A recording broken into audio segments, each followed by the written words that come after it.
Desde el área de empleo nos estamos preparando para afrontar esta nueva etapa. Estamos ampliando nuestros recursos humanos, sobre todo incorporando personal voluntario para atender las crecientes demandas en orientación laboral que estamos recibiendo. Fundamentalmente aportando recursos y herramientas a la búsqueda de empleo para afrontar esta nueva etapa. Además, estamos adaptando nuestra metodología de trabajo, llevándola a un modelo semipresencial, compaginando la actividad telemática con la presencial para no dejar atrás a personas con escasas competencias digitales o sin recursos tecnológicos.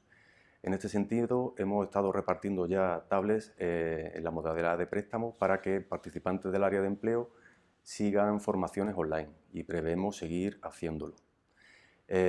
Por último, también seguimos manteniendo un contacto estrecho con las empresas del territorio y ahora más que nunca prospectando en aquellos sectores donde entendemos que han sido menos castigados por la situación de confinamiento. Estoy hablando sobre todo del sector de logística, limpieza, supermercados, empleo verde y energías renovables.